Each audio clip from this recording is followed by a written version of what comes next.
Bon, alors je vous propose de commencer cette séance avec un peu de retard. Veuillez nous excuser. Alors, cette séance de séminaire, là, elle prend rang dans un programme qui s'intitule Dispositifs, pouvoir et intelligence artificielle. Cette, pour nous, disons, ce rassemblement-là, ce programme, nous le coordonnons, je le coordonne, j'ai la chance de le coordonner avec Eugène Favier-Baron, qui est doctorant en troisième année de thèse, hein, sous ma direction, et sous celle aussi de Thomas Berns de l'Université libre de Bruxelles. Alors, j'espère qu'Eugène va pouvoir nous rejoindre parce qu'il doit co-animer avec moi cette séance, et en particulier assurer la deuxième partie de la présentation de l'introduction, que je n'ai pas préparée. Alors, bon, je ne doute pas qu'il va réussir à nous rejoindre, mais en attendant, moi, ce que je voudrais dire, c'est que ce que nous voulons faire avec ce programme, eh bien, c'est compléter la panoplie ou la palette, hein, selon la métaphore guerrière ou picturale qu'on peut prendre, qui est la nôtre dans la chaire éthique et intelligence artificielle de l'Institut MIAI à Grenoble. Alors, la chaire donc fonctionne grâce à 4 programmes en fait. Il y en a un qui concerne, disons, l'épistémologie des concepts d'intelligence artificielle et qui est que nous co-animons avec Louis de Villene, qui est à ma droite, hein. Il y en a un qui concerne, comme vous le savez, la question de l'éthique de l'IA en santé, qui est co-animé par Ambre et Fabienne Martin-Juchat. Ambre Dava et Fabienne Martin-Juchat. Et enfin, un dernier, qui concerne, disons, l'éthique de l'IA et les problèmes du droit, qui est co-animé par Serge Lama et Sophie Guichert. Alors, avec ce programme Dispositif, pouvoir et IA, ce que nous voulons faire, c'est interroger la relation entre l'intelligence artificielle et le pouvoir, ou bien, au pluriel, les pouvoirs. Alors, bien entendu, c'est presque un programme obligé. Il est obligé déjà parce que, en ce qui me concerne, et Eugène Favier-Baron est dans le même cas, nous sommes spécialistes de philosophie politique. Et la question du pouvoir est capitale pour nous. Mais il est aussi obligé, en un autre sens, ce programme, c'est que la relation que je viens d'établir entre l'IA et le pouvoir ou les pouvoirs est un véritable objet de fantasme. Tout le monde pense assez spontanément à cette mythologie moderne et terrible du totalitarisme avec la figure de Big Brother, dès qu'on parle de l'IA. C'est une sorte de mythologie, un recours mythologique obligé, qui est lui-même peut-être fallacieux. Alors, en tout cas, ce n'est pas seulement un objet de fantasme, en effet, une approche réaliste en philosophie politique, en tout cas, moi qui est la mienne, implique que l'on s'interroge sur les différents sens de la notion de pouvoir. Le pouvoir de, le pouvoir sur, ce n'est pas la même chose.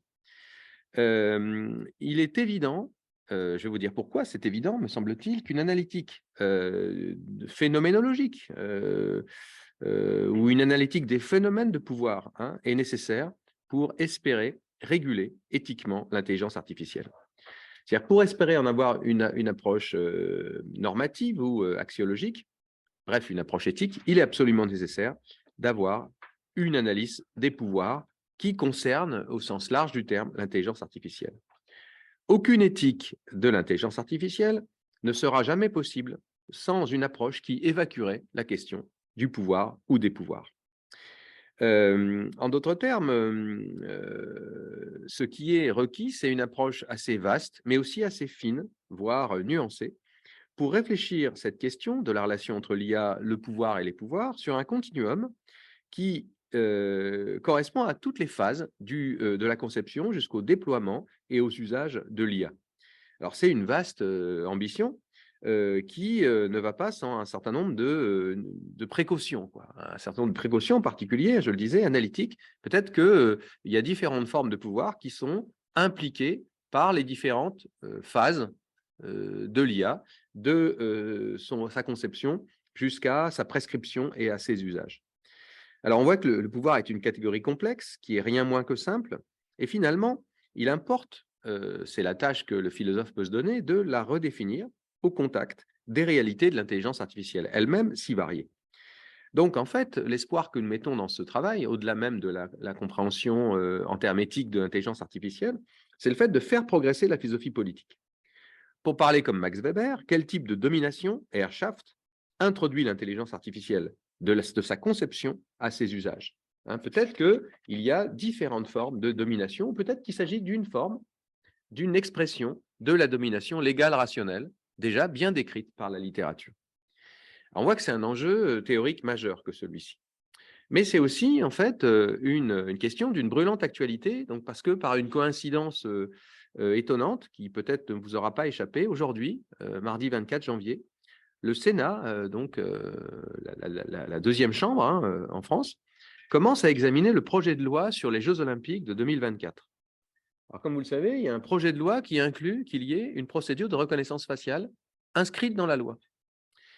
Alors, la CNIL, la Commission nationale informatique et liberté, a déjà fait savoir qu'elle s'oppose donc à l'usage de la reconnaissance faciale pour les systèmes de vidéosurveillance, en particulier inscrits dans la loi pour un événement comme les JO. Et plus récemment, ce matin même, j'écoutais la Quadrature du Cercle, une représentante de cette association que nous allons d'ailleurs probablement inviter pour s'exprimer, la Quadrature du Net, qui mettait en lumière ses propres préoccupations donc, sur cette… voilà. Tandis que le débat fait rage, déjà, à propos de cette volonté donc d'inscrire la nécessité de la reconnaissance faciale, l'obligation de la reconnaissance faciale dans la loi, ce qui est un débat en effet politique, mais au-delà de la question sociétale, un enjeu éthique et politique majeur. Alors bien entendu, la reconnaissance faciale, d'abord, nous nous sommes déjà exprimés dans un séminaire en 2019, j'ai vérifié, hein, j'ai retrouvé les dates, hein, le 4 décembre 2019, nous avions consacré un séminaire à la reconnaissance faciale. C'est pour vous dire que ce programme qui concerne les dispositifs, les pouvoirs et l'IA, finalement, on l'a commencé depuis un certain temps. D'un autre côté, la reconnaissance faciale n'est pas le seul, bien entendu, cas d'espèce des relations entre pouvoir et IA, même si c'est un cas d'espèce particulièrement important. Alors, en tout cas, ça l'est pour notre sujet d'aujourd'hui, à savoir la question que va traiter Alexandre Bretel, la question de la surveillance dans une comparaison entre la France et la Chine. Alors, Alexandre, il aurait dû avoir maintenant la partie de Gênes, mais qui n'est pas encore présent. Donc, je te propose de commencer. Merci beaucoup pour l'introduction.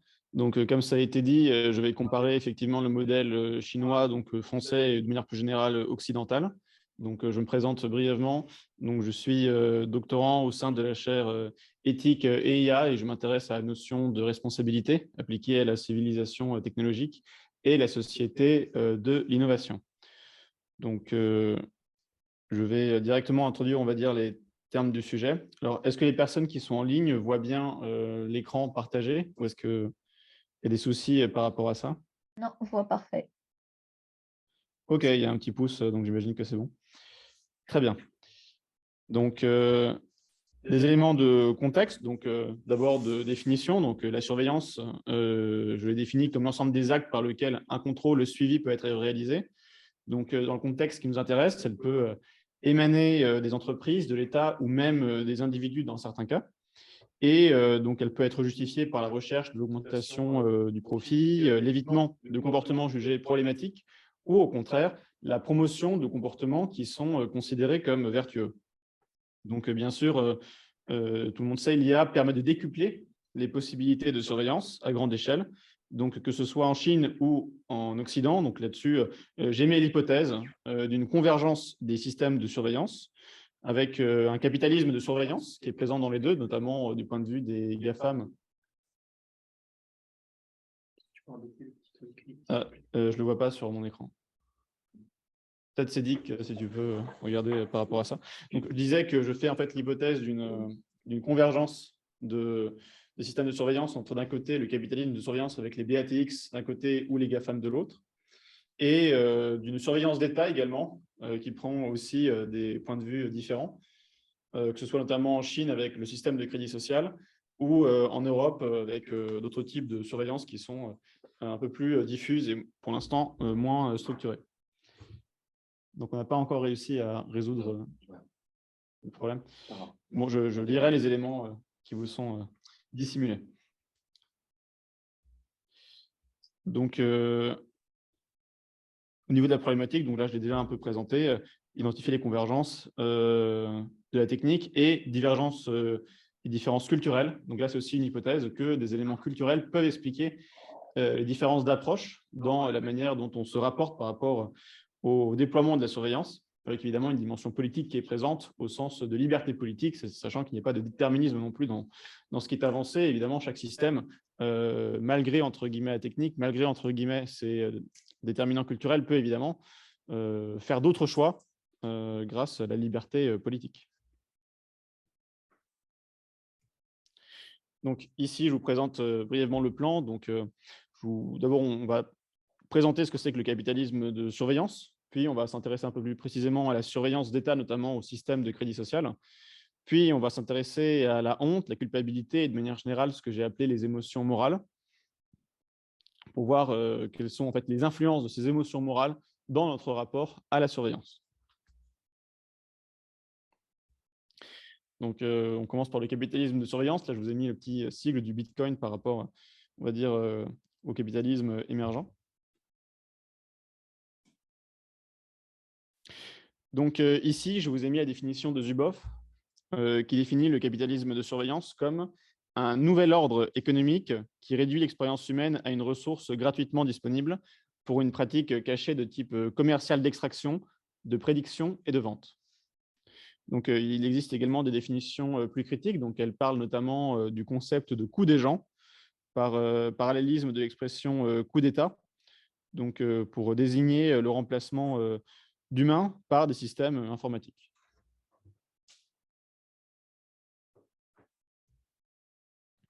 Elle utilise aussi une autre expression qui est aussi assez intéressante, donc non pas Big Brother, mais Big Other, là-dessus, qui est assez intéressante, donc qui qualifie en fait le capitalisme de surveillance et ce qu'elle qualifie de civilisation de l'information.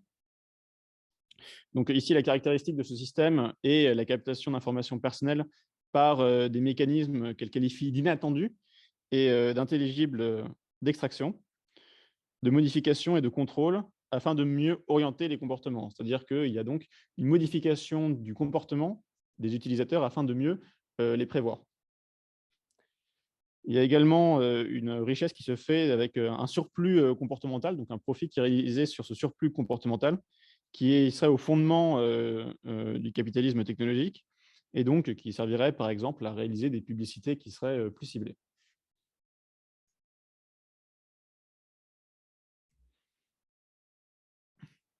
Donc il y aurait, on peut le dire, une alignation des comportements à cause donc de cette volonté de standardiser les comportements, également d'avoir une rémunération sans pour autant de rétribution en retour, bien que si jamais il y avait rétribution, ça pourrait poser d'autres types de questions.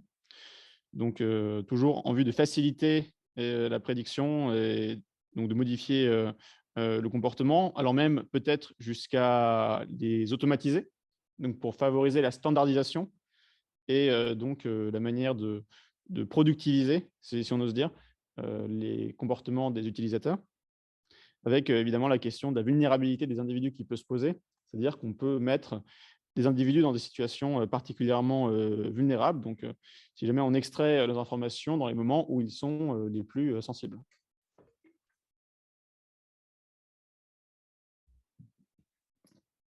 Alors là-dessus, ça va être un peu plus subtil, mais elle établit une distinction entre ce qu'elle appelle un capitalisme de surveillance et un capitalisme comportemental.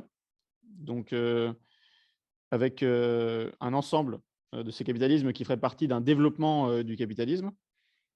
Donc, la distinction est la suivante, c'est que d'un côté, le capitalisme de surveillance considérerait les données comportementales comme un surplus utile pour optimiser ses services, alors que le capitalisme comportemental l'inclurait directement dans son modèle de fonctionnement. Mais c'est un peu subtil et on peut garder de manière générale l'idée d'un capitalisme de surveillance.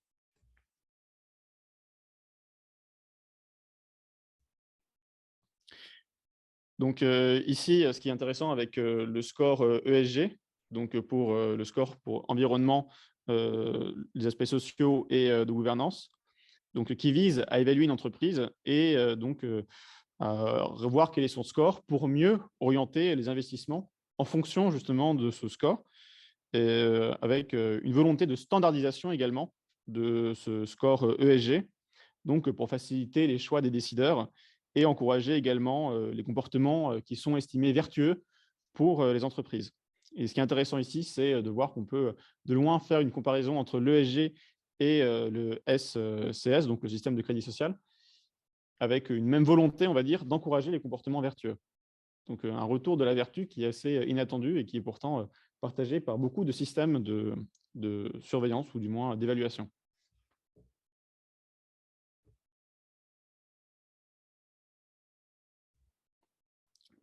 Là-dessus, ce qui est aussi intéressant, c'est que cette surveillance, elle n'est pas seulement verticale, elle peut également être horizontale.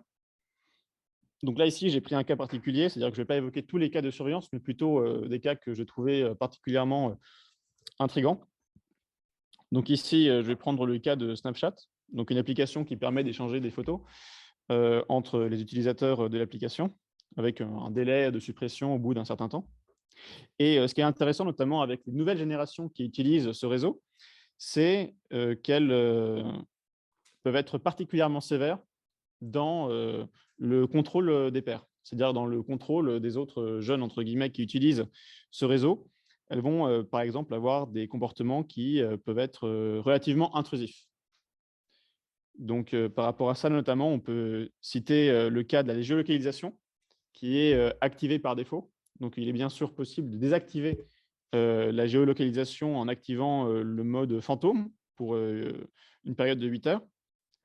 Mais donc, ce qui est intéressant, c'est que par défaut, la surveillance est donc constante avec la transmission d'informations aux autres membres du réseau. Et donc, ce que je dis là, ça avait été étudié. Et ce qui avait été intéressant, ça a été de voir qu'un refus de partager sa géolocalisation peut être considéré comme étrange, voire suspect.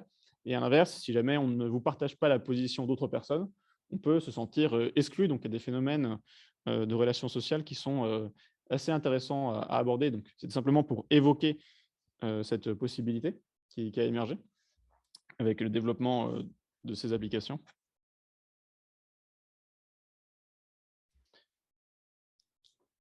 Donc là-dessus, brièvement également exposé le scandale de Cambridge Analytica, donc qui avait révélé les dangers sous-jacents des technologies de surveillance et donc qui peut poser la question de la légitimité en démocratie, avec également la question des nudges que j'aborde également très brièvement ici pour le mentionner, qui donc récompense des comportements, parfois de manière, on va dire, non formalisée, dans lequel on est incité à réaliser une action en vue de créer un comportement qui sera jugé bénéfique pour l'utilisateur et ou la société.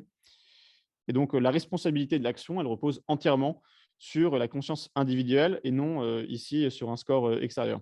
Donc, on verra que la responsabilisation de l'individu, elle est également présente dans d'autres systèmes de surveillance et c'est également une conséquence qui n'est pas forcément pensée lorsqu'on pense à la surveillance, mais celle-ci tend de plus en plus à responsabiliser l'individu.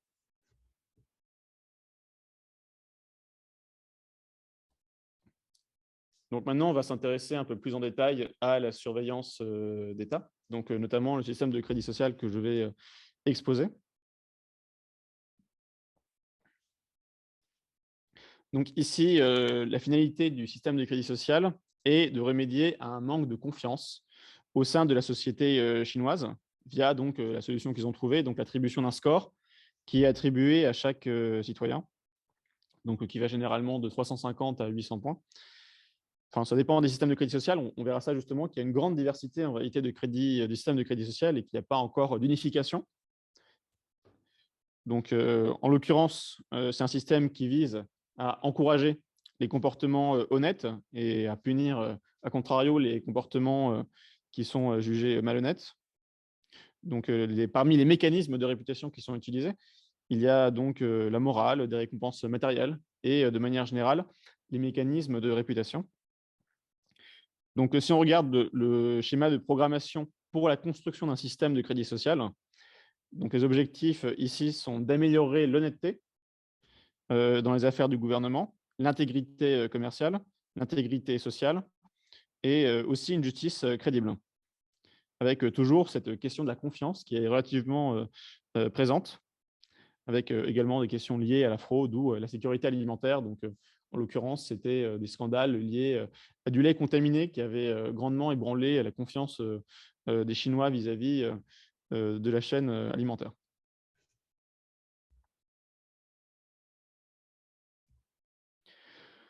Ici, ce qui est intéressant, c'est qu'il y a aussi une transparence qui est encouragée, mais de manière un peu pernicieuse, au sens où la transparence doit venir de la part des citoyens vis-à-vis du système de surveillance. Donc, toujours pour répondre à une crise de confiance qui traverse la société chinoise. Donc ici, ce n'est pas seulement une crise de confiance entre l'État et les citoyens, mais également entre les citoyens eux-mêmes. Donc on verra ça d'ailleurs plus en détail sur la partie sur les émotions morales. Pourquoi est-ce qu'il y a eu cette crise de confiance au sein de la société chinoise et pourquoi ils ont eu ce type de réponse vis-à-vis du système de crédit social. Donc ici, une remarque sur la société moderne, donc qui inclut à la fois la Chine et l'Occident, avec l'idée qu'il y aurait un prix à payer lorsque on passe à un niveau supérieur. Donc, il y a une confiance interpersonnelle relativement faible entre les individus a priori. Et donc, ce sont les relations institutionnelles, donc les organisations, les institutions, qui vont prendre le relais pour faciliter la mise en réseau, notamment dans la sphère économique, et ainsi faciliter et retrouver la confiance, qui, comme vous l'entendez parfois, est vraiment un leitmotiv récurrent lorsqu'on entend parler des économistes, donc avec la confiance comme véritable point d'ancrage pour le support de l'économie.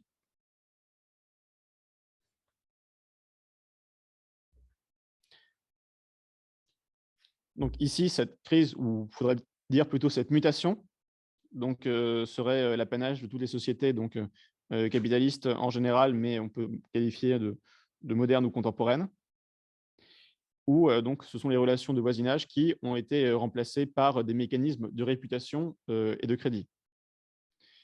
Donc ici, on peut mentionner le cas des transformations brutales qu'a connu la société chinoise au cours du XXe siècle. Donc on ne va pas revenir tellement dans les détails, mais simplement pour illustrer un cas assez intéressant. Vous aviez le sinologue suisse Jean-François, j'ai oublié son nom malheureusement, qui avait fait état pendant la révolution culturelle maoïste de pugilat spontané. Donc c'est-à-dire que vous aviez des passants qui pouvaient se battre dans la rue de manière spontanée sans qu'il se soit échangé un mot. Ce qui montre le niveau on va dire de violence intériorisée qui pouvait parfois être extériorisée de cette manière-là. Donc le SCS, donc le système de crédit social, viendrait combler ce déficit de manière exacerbée, avec un rapport à la loi qui serait par conséquent décuplé, avec donc deux types de listes, la rouge pour les citoyens qui sont considérés comme vertueux et la noire pour ceux qui ont un score trop faible.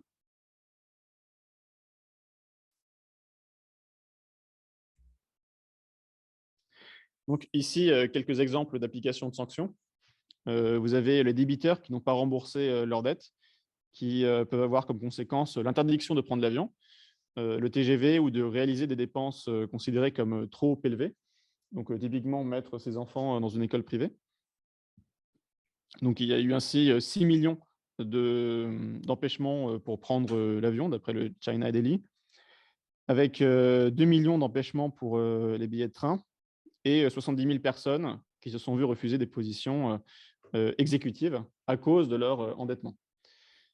Avec près de 7 milliards de yuan, donc environ 1 milliard d'euros, qui ont été refusés par la Banque industrielle et commerciale de Chine à des débiteurs qui étaient donc sur liste noire.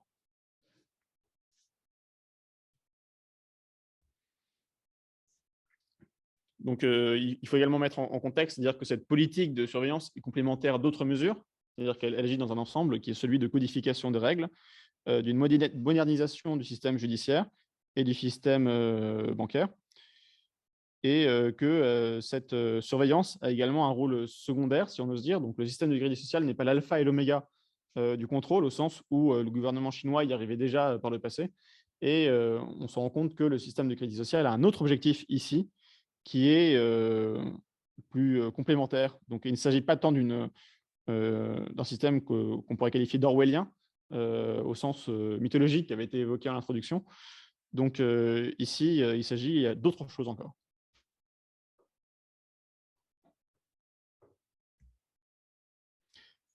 Par exemple, ce qui est intéressant, c'est que on imagine souvent donc, le système de crédit social comme étant un système qui est particulièrement technologique et avancé, mais parfois, il y a des moyens relativement rustiques qui peuvent être utilisés pour surveiller la population. Donc là, il y a des cas assez amusants, si j'ose dire, avec notamment dans les villages reculés où vous n'avez pas d'infrastructure pour les caméras ou autres, où vous avez des agents du gouvernement qui vont prendre un carnet et un crayon et évaluer le quotidien des individus. C'est-à-dire que vous pouvez avoir une mauvaise note si jamais vous jetez votre déchet sur la voie publique, ou une bonne note si jamais vous rendez visite à un parent, et vous pouvez avoir votre crédit social qui va varier de cette manière-là, donc de manière beaucoup plus artisanale, si on ose dire. Et ici, la question qu'on peut se poser, c'est de se demander si la technique ici ne facilite pas le déploiement de ces moyens rustiques, paradoxalement. C'est-à-dire que ces moyens ont beau être rustiques, est-ce que pour autant ils auraient été déployés s'il n'y avait pas eu en amont des moyens technologiques déployés à d'autres endroits? Donc je vais expliciter ça avec l'autre exemple. Je vois que Jeanne nous a rejoint. Donc ici, je vais mobiliser le philosophe allemand du XXe siècle, Gunther Anders, sur lequel je travaille dans ma thèse. Et il prenait le cas de la guerre du Vietnam, donc, dans lequel il y avait des soldats américains qui ont fait preuve d'une grande sauvagerie vis-à-vis des villageois. Et l'explication qui a avancé, c'est qu'ils faisaient ce même type de barbarie, entre guillemets, depuis leurs hélicoptères. Et il y avait une certaine frustration du fait que ce qu'ils pouvaient faire dans les airs ne pouvaient pas le faire depuis le sol. Donc là-dessus, il y avait un décalage psychologique qui est assez intéressant à étudier. Et on peut se demander si la technique ne brise pas certains verrous psychologiques par les transgressions qu'elle permet, par le contexte qu'elle crée à nouveau. Donc on peut se demander s'il n'y avait pas eu d'innovation, est-ce que pour autant les comportements auraient été les mêmes?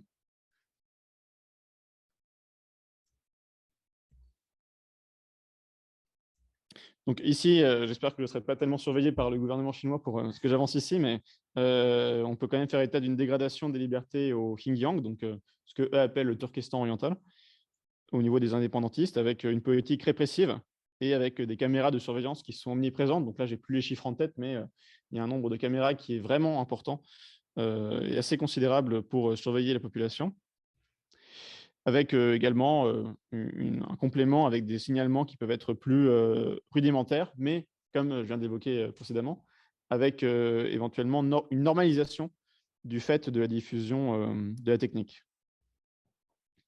Et ce qui est également intéressant, c'est que le gouvernement chinois n'enlève pas du tout l'ambiguïté qu'on a vis-à-vis du système de crédit social. C'est-à-dire que quand on en parle généralement dans la presse occidentale, on le présente comme une forme de système omniprésent, omnipotent, qui peut rendre état de tous les comportements. Et là-dessus, on a l'impression qu'en fait, on fait la propagande du gouvernement chinois indirectement, au sens où on fait la promotion d'un système qui est beaucoup moins efficace que ce qu'il n'est pour l'instant. C'est-à-dire qu'il y a encore beaucoup de travaux à faire pour le déployer, et le gouvernement chinois est relativement content qu'on pense qu'il est aussi puissant.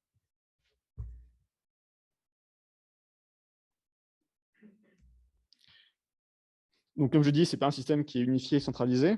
Donc, il y a de nombreux obstacles encore qui se posent. Ce qui est intéressant, c'est que les principales oppositions pour l'instant à son déploiement sont d'ordre bureaucratique, c'est-à-dire que vous aviez des conflits entre différentes bureaucraties au niveau du régime, et ces conflits de bureaucratie font qu'il y a beaucoup d'obstacles qui sont encore à l'ordre du jour. Et là-dessus, il y aurait sans doute quelque chose à approfondir sur les ralentissements provoqués par le système lui-même pour son déploiement.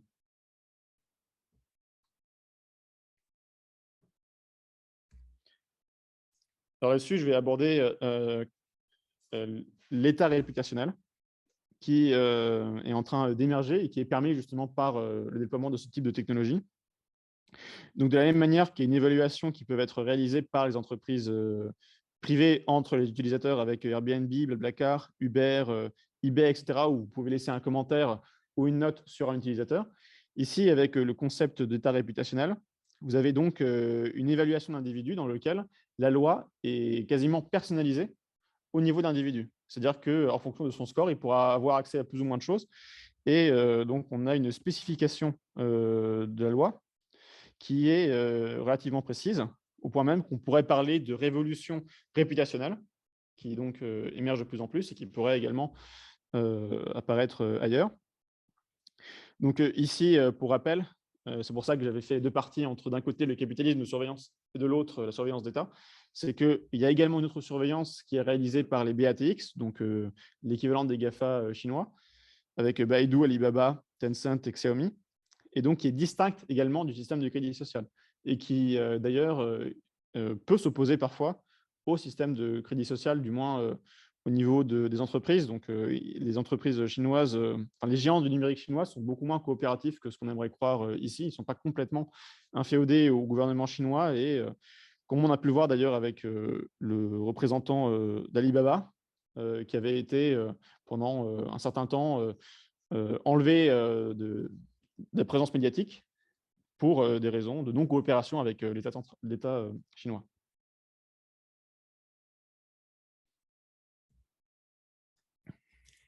Donc ici, je vous expose les différents mécanismes de réputation qui existent, notamment du point de vue de l'État. Donc ici, il y a une première stratégie qui est celle du protecteur, qui revient pour l'État à intervenir en vue de créer des systèmes de réputation privée, avec le fait de favoriser des données ouvertes. Une deuxième qui est la stratégie de l'incorporation, soit l'utilisation des données produites par les systèmes de réputation privée afin d'améliorer la prise de la décision publique, que ce soit par des incitations ou des sanctions. Et également la stratégie de l'institutionnalisation, qui consiste à utiliser les systèmes de réputation publique pour les décisions administratives et gouvernementales, et avec une facilitation du fait du déploiement de nouvelles technologies.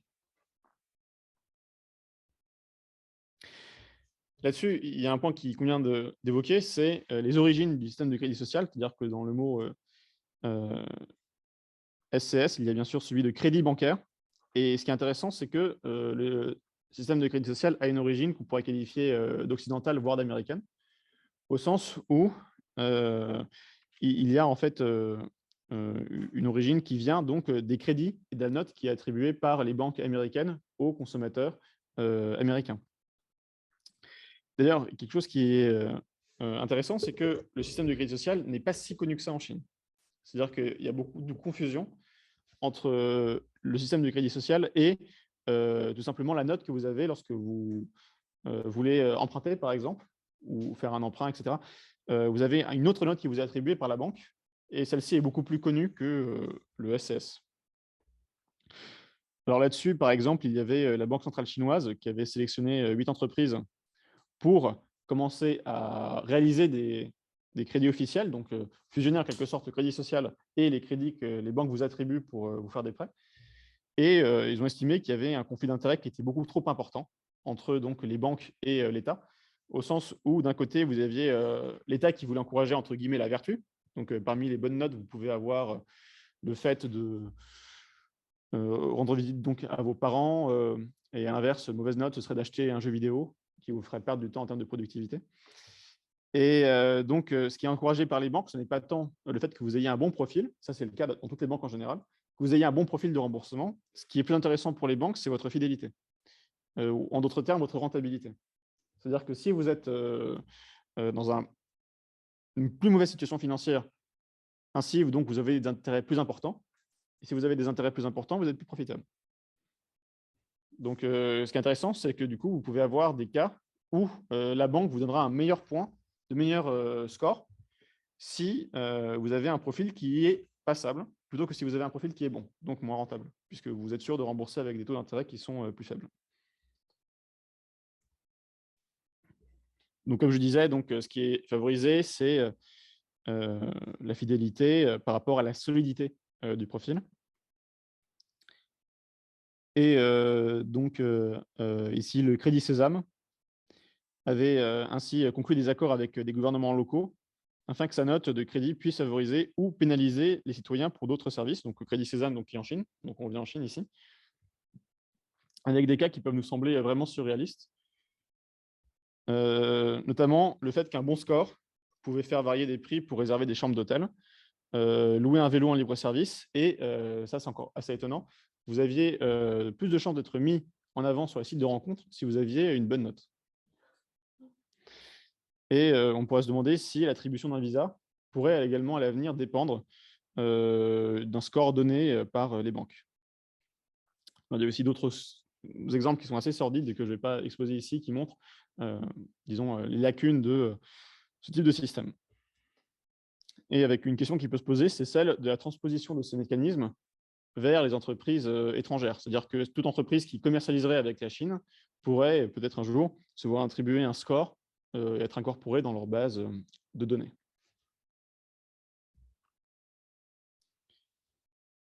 Donc ici, évidemment, les questions qui sont assez évidentes, c'est celle de la fin de l'anonymat qui peut se poser donc vis-à-vis des citoyens, mais également vis-à-vis des entreprises. Et donc ici, il y a une thèse qui est assez intéressante qui consiste à dire que le SCS viserait avant tout à contrôler les entreprises plus que les citoyens. Donc ce serait un contrôle qui servirait en fait à être certain que les entreprises, plus que les individus, ont un comportement vertueux. Donc ça, c'est également assez intéressant à voir, puisqu'il y aurait encore plus de transpositions à faire avec le cas occidental, notamment avec l'ESG, dans lequel du coup on se rend compte qu'il y a des points communs assez intéressants.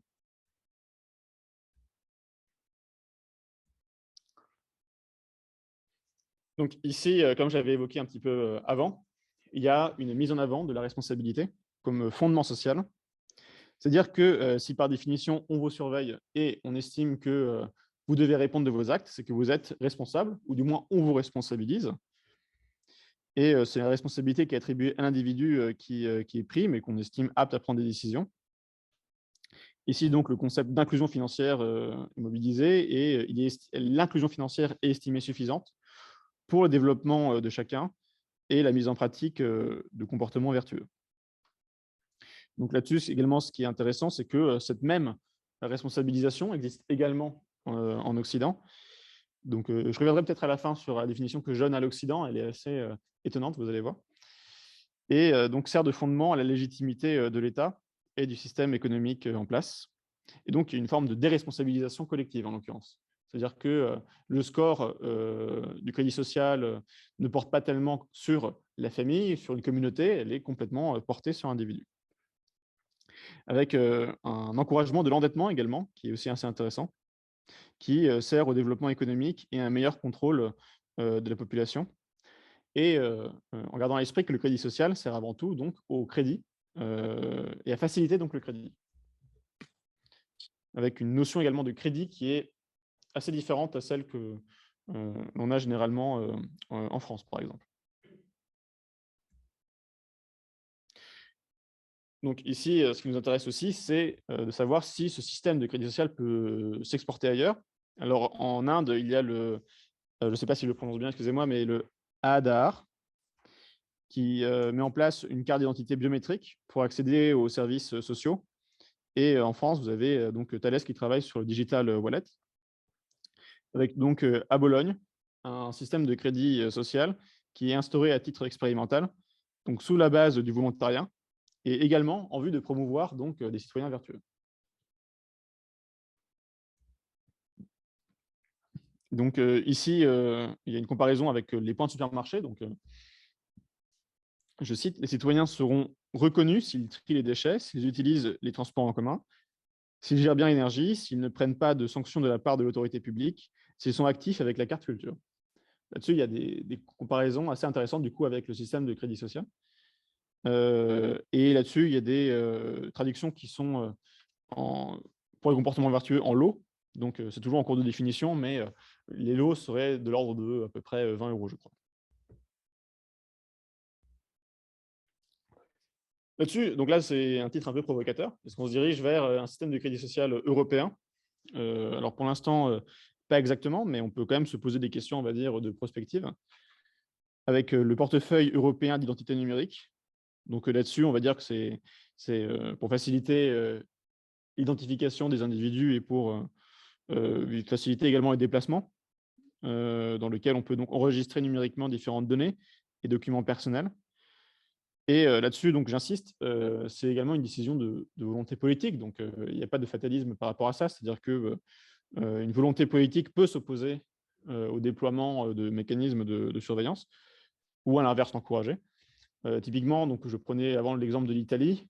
L'Italie a également, il y a peu, je crois, permis des paiements en liquide assez conséquents sans surveillance Donc, ça montre qu'il y a une part politique qui est quand même assez importante.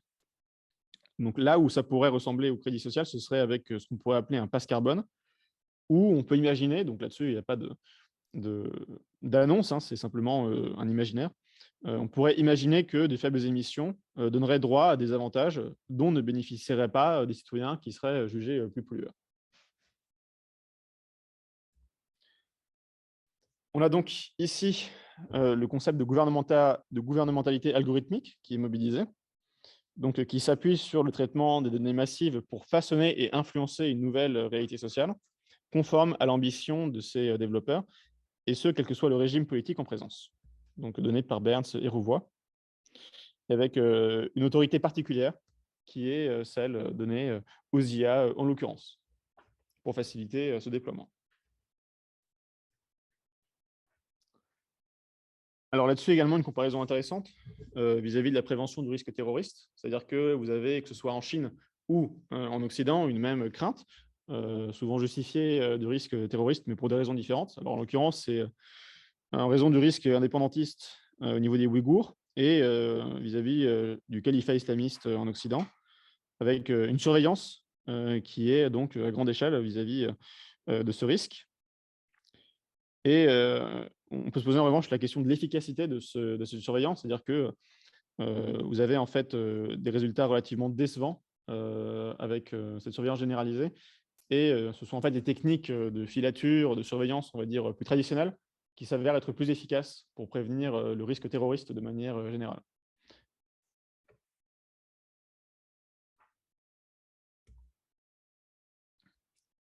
Donc ici, on peut s'interroger sur des variables culturelles et politiques, que je vais approfondir un peu plus après, avec une question qui est celle donc, de la convergence du système, dans la mesure où ces variables culturelles et politiques peuvent être amenées à passer au second plan, et si jamais on considère que ce qui prime, ce serait une civilisation de la technique. Et donc, pour remobiliser Anders, il y aurait une forme d'autonomie, entre guillemets, alors autonomie de la technique, alors non pas qu'elle soit complètement autonome, mais plutôt qu'elle a des exigences propres et finalement, on agirait plus par automatisme pour mieux comprendre ce concept que par véritable choix. C'est-à-dire que, pour vous donner un exemple assez parlant, on passerait de la 4G à la 5G à la 6G, non pas tant parce que c'est désirable, mais plus parce qu'on peut le faire et que c'est facile à faire, entre guillemets, et que c'est la suite logique, on va dire, du déploiement de la technique.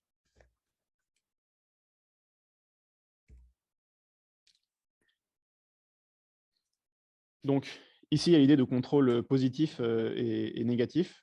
Donc, au-delà de la surveillance, donc, qui est un contrôle entre guillemets négatif, c'est-à-dire s'assurer qu'il n'y ait pas de comportement indésiré. Donc, il y a le comportement positif, enfin, le contrôle positif qui sert donc à modifier activement de manière positive les comportements, donc en vue de ces objectifs jugés vertueux, et qu'il y a une forme de complémentarité entre ces différents types de contrôle. Ce qui est intéressant ici, c'est que cette surveillance, finalement, on a l'impression qu'elle se fait entre guillemets toute seule. Alors évidemment, ce n'est pas le cas. Mais on peut se demander à quel point est-ce qu'il y a des opérateurs humains présents pour assurer cette surveillance. C'est-à-dire que vous aviez Jérémy Bentham au XVIIIe siècle qui avait introduit le concept de panopticon.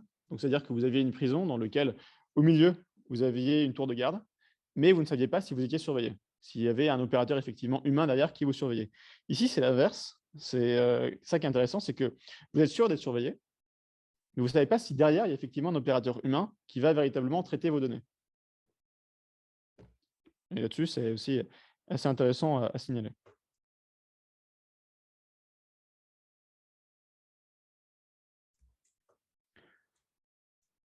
Donc ici, on peut se demander si l'origine du système de crédit social ne viendrait pas du confucianisme, je veux dire dans sa forme particulière de déploiement, et également du légisme, qui sont donc les deux philosophies majeures qui existent ici en Chine. Donc confucianisme par Confucius et légisme qui aurait été théorisé par Han Fei, donc qui est l'équivalent pour les Chinois de Machiavel. Alors désolé si je hachure la prononciation chinoise. Et ce qui est intéressant, c'est que de manière générale, le gouvernement de Chine actuelle s'appuie en fait sur ces différentes traditions et fait une forme de syncrétisme entre confucianisme, légisme et également d'autres types de traditions. Donc, également pour signaler qu'il y a beau avoir une convergence de civilisations qui peuvent exister, il y a également une concurrence. C'est-à-dire que Xi Jinping ici serait en fait, dans son idéologie, un techno-nationaliste, c'est-à-dire qu'il se servirait des différentes avancées techniques en cours, notamment du point de vue de l'IA, où ils essaient de devenir les premiers d'ici quelques temps, et avec une convergence qui est également accompagnée d'une concurrence. Donc ici, on va approfondir donc les concepts de honte, de culpabilité, et ce que j'ai appelé les émotions morales, donc que je vais exposer d'ici peu de temps.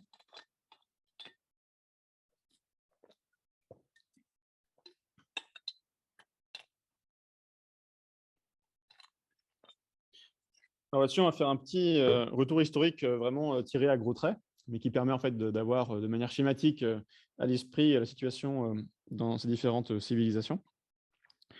Donc en Occident, typiquement, il y a un équilibre des pouvoirs qui peut être réalisé entre l'Église, l'État, le capital, le travail, le gouvernement, l'entreprise, qui trouve donc un équilibre dans l'autorité, alors qu'en Chine, il y a historiquement beaucoup plus de structures, avec une présence de la bureaucratie qui est bien plus importante. Et ici, il y a une notion qui est mobilisée en Chine, c'est celle de Shuzi, qui est utilisée de manière négative paradoxalement, c'est-à-dire la qualité du citoyen, qui est estimée trop faible pour l'instant pour que la Chine soit pleinement une démocratie. Donc là, on revient sur l'idée qu'il y a une volonté d'uniformiser les comportements et via la civilisation technologique. Et en fait, l'idée, c'est que finalement, on serait beaucoup plus proche entre nous que ce qu'on veut bien penser à l'heure actuelle. C'est-à-dire que c'est facile de voir les différences, mais il faut garder à l'esprit qu'en termes de mode de vie, on est extrêmement proche. Là-dessus, également, une idée que je trouvais assez amusante de Gunther Anders vis-à-vis de la volonté de surveillance, notamment à son époque dans laquelle ils étaient aux prémices de cette surveillance, c'est celle d'exhibitionnisme et de voyeurisme. Donc, dans l'idée ici, ce serait de dire que finalement, les personnes qui veulent vous surveiller seraient des voyeurs, entre guillemets, et ceux qui acceptent d'être surveillés, plutôt des exhibitionnistes.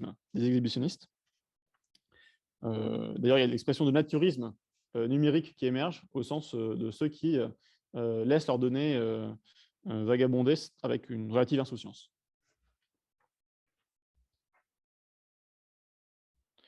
Donc, juste avant, oui, je mentionnais l'idée de logique totalitaire, donc faisant attention évidemment à ce terme, puisqu'il est relativement précis dans la manière dont il est utilisé, mais il fallait bien qu'il sorte à un moment. Donc, gardez à l'esprit qu'il peut y avoir une logique totalitaire derrière, mais qu'il faut faire attention à l'usage de ce terme. Là-dessus, également, un concept qui est assez intéressant, c'est celui de mandat céleste. Donc ici, on va plutôt le mobiliser dans un sens qui est métaphorique. C'est-à-dire que les dirigeants chinois sont évalués à l'heure actuelle, de manière consciente ou inconsciente, vis-à-vis de leur performance. Et ici, on reprend donc ce qui a été utilisé en Chine ancienne avec le mandat céleste, avec l'idée que si jamais les dirigeants chinois faisaient preuve d'une incompétence prolongée trop longtemps, il pourrait y avoir des soulèvements contre eux pour les faire tomber, et avec un renouveau dynastique qui aurait lieu donc vis-à-vis de ce type de régime, avec l'idée que c'est généralement assez binaire, c'est-à-dire qu'il y a généralement une écoute assez importante du citoyen chinois en général vis-à-vis du gouvernement, mais si jamais il est très incompétent pendant très longtemps, dans ce cas, il y a des révoltes très importantes qui se produisent historiquement. Donc ici, on aborde la question de la honte contre la culpabilité. Là-dessus également, c'est tiré à gros traits au sens où, évidemment, honte, culpabilité, peur, toutes ces émotions sont présentes dans toutes les sociétés humaines. Donc là, il s'agit simplement de dénoncer quelles sont les émotions qui sont les plus présentes, entre guillemets, celles qui ressortent le plus, avec l'idée que l'argumentaire ici qui vient justifier, en l'occurrence, le système de crédit social, est celui de l'appel à la réputation, avec l'idée de faire attention au sentiment de honte qui pourrait émerger, avec ici en Occident davantage d'accent qui est mis sur la notion de culpabilité. Et je vais revenir un peu plus précisément sur la distinction entre ces deux notions, avec l'idée que finalement ces émotions-là seraient vraiment au fondement de notre morale et de nos comportements.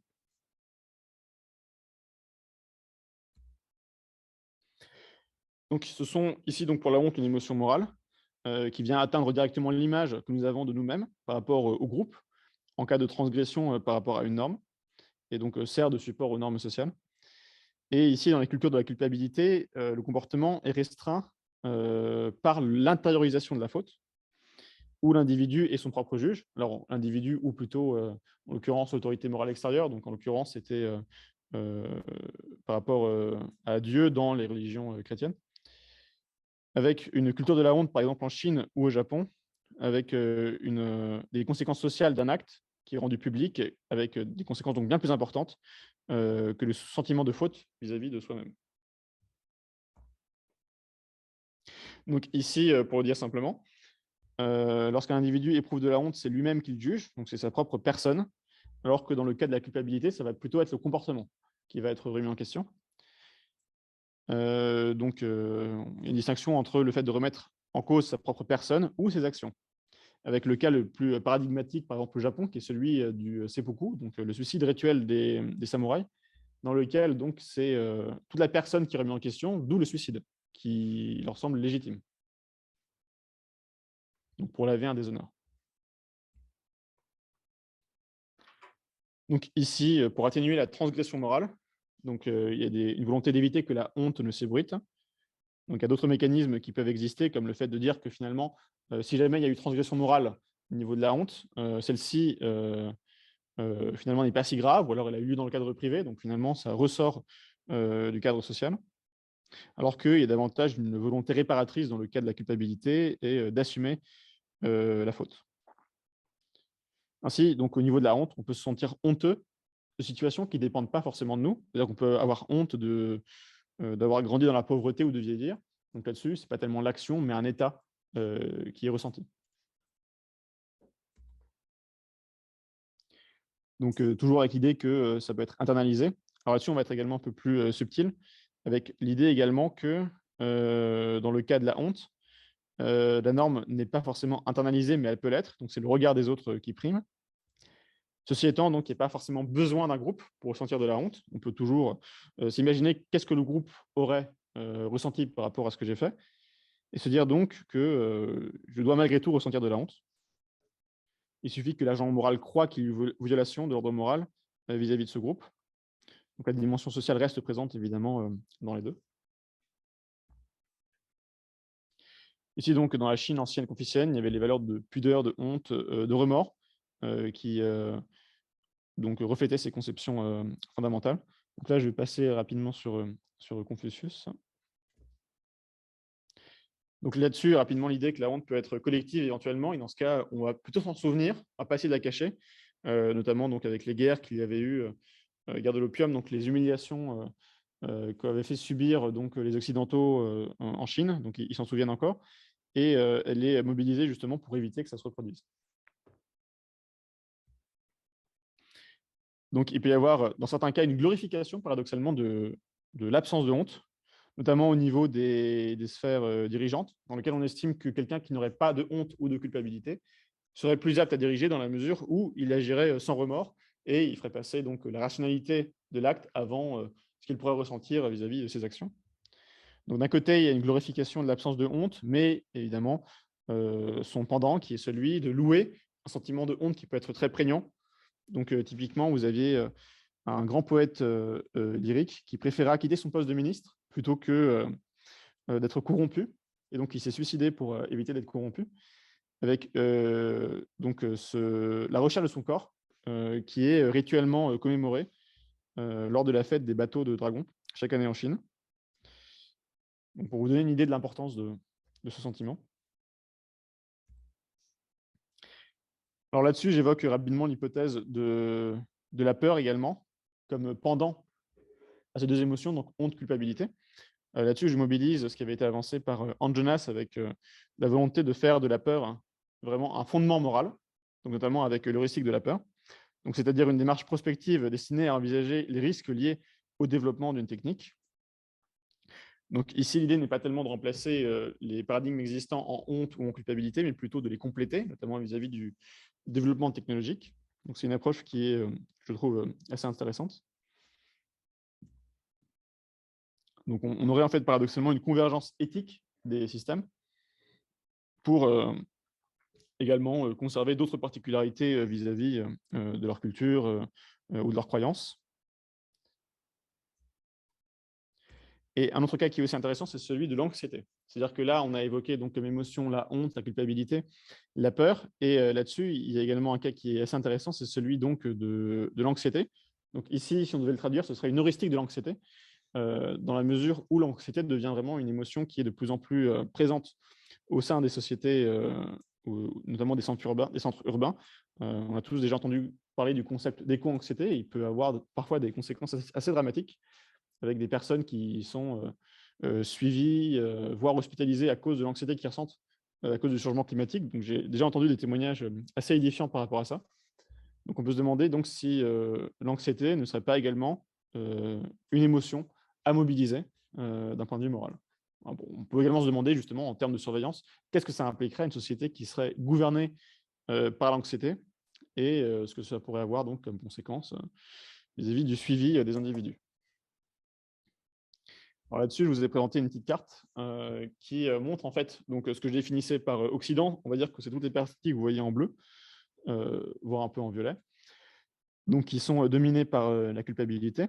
Vous avez les parties en rouge qui sont donc ici avec la honte. Alors c'est tiré à gros traits, mais ça permet de comprendre ce que j'avais évoqué. Vous aviez donc les parties en vert qui étaient à la fois de la honte et de la culpabilité, donc un mélange des deux. Alors, vous avez également d'autres types de variables qui peuvent apparaître, avec la peur notamment. Et également, ce qui est en train d'émerger, donc vous voyez ici en violet par exemple, ça va être justement l'émergence de l'anxiété comme fondement, comme émotion morale fondamentale, et qui est donc assez intéressante à étudier. Donc, en conclusion,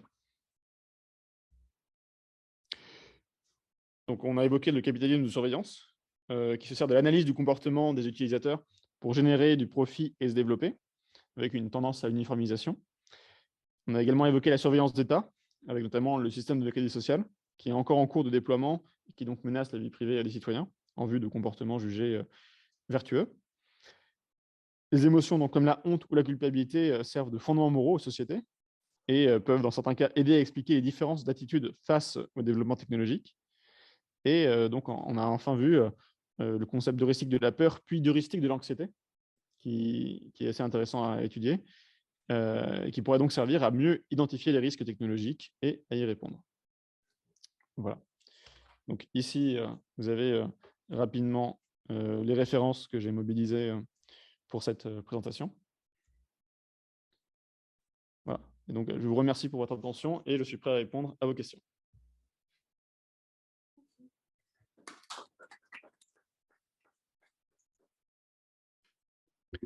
Bon, je reprends la main. Merci Alexandre. Est-ce que tu peux enlever ton...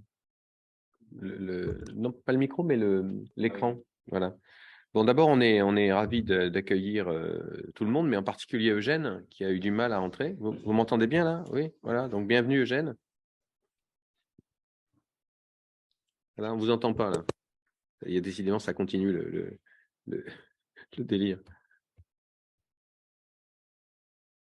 Allez-y, parlez voir là. Non, on ne vous entend pas. Bon.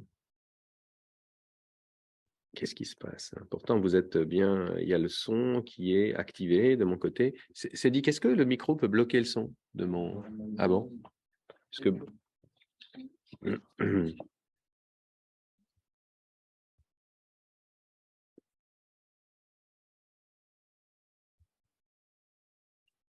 Oui, Voilà. là, il t'entend normalement. C'est dit. Eugène, vous m'entendez? Vous pouvez parler? Non, c'est parce qu'on n'entend pas Eugène. Il nous entend, mais on n'entend pas. Non, mais il est bien, tu vois.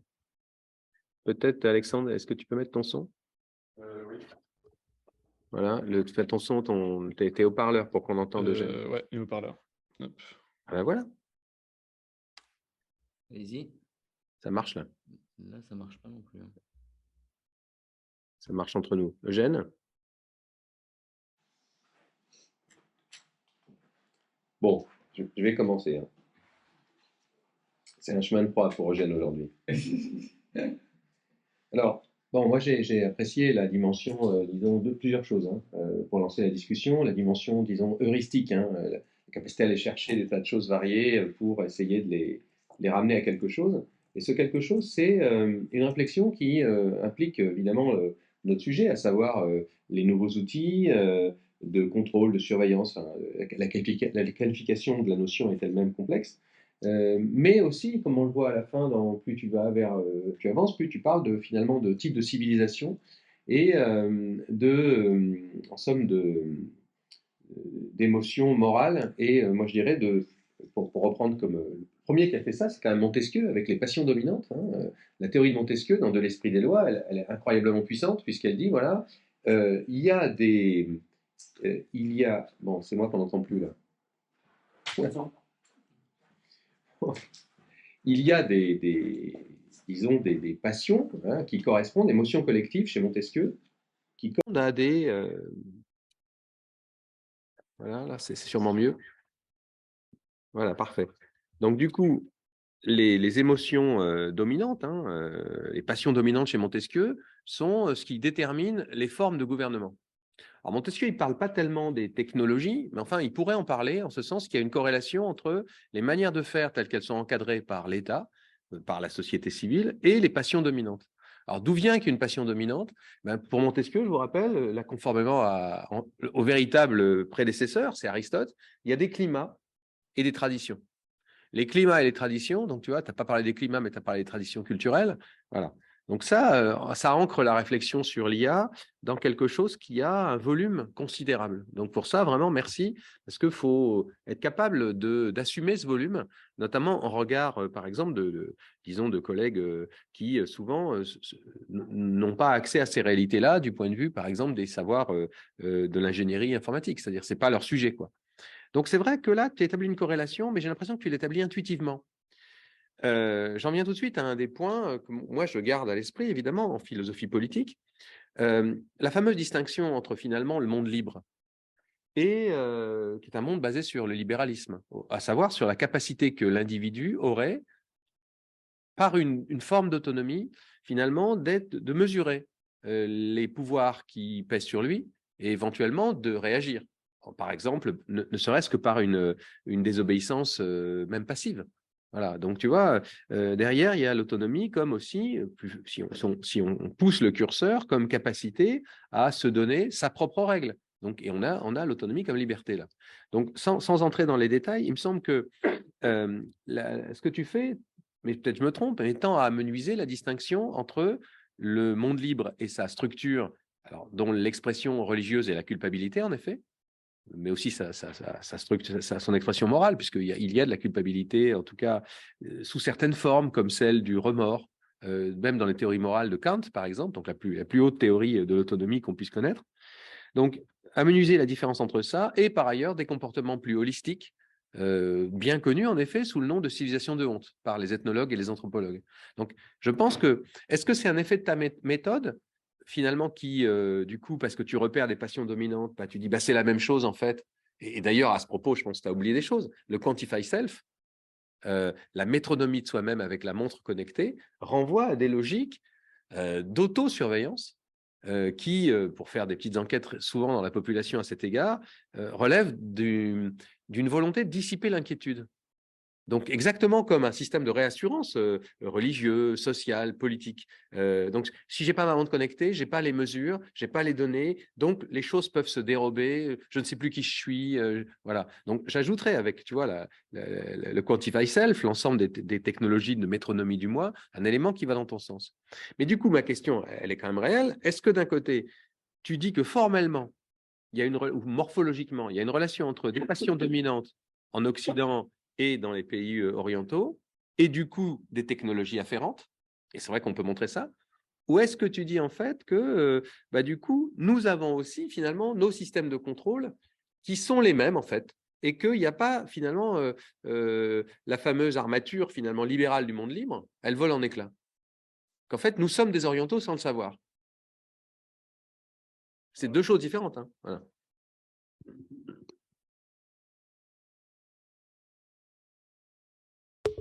Voilà, merci. Donc, effectivement, question très pertinente sur comment est-ce qu'on se positionne, par exemple, en Occident, donc en Europe, en France, vis-à-vis de ces questions-là. Donc, là-dessus, je rappelle donc le parcours à partir duquel je parle, donc, qui est celui notamment du déterminisme de la technique. En fait, je voulais montrer qu'il y avait d'autres éléments que la technique pour expliquer le fonctionnement et l'avenir des sociétés.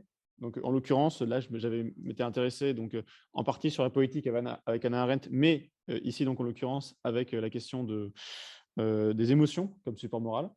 Donc, là-dessus, est-ce que nous sommes déterminés là-dessus? Je pense que nous ne sommes pas vraiment des orientaux qui s'ignorent. Je pense même, et là-dessus, c'est l'hypothèse sur laquelle j'ai terminé, ça revient d'ailleurs avec la montre connectée, que on devient de moins en moins occidental en Europe, en Occident, et que les orientaux deviennent de moins en moins orientaux.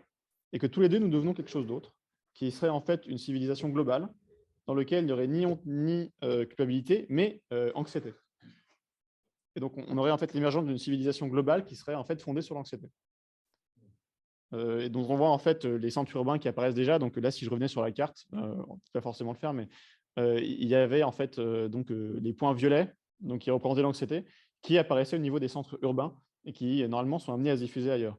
Donc, je pense qu'en fait, on se dirige là-dessus. Effectivement, ça mériterait en fait des travaux supplémentaires, mais vers une civilisation globale, unie donc par cette émotion qui est l'anxiété.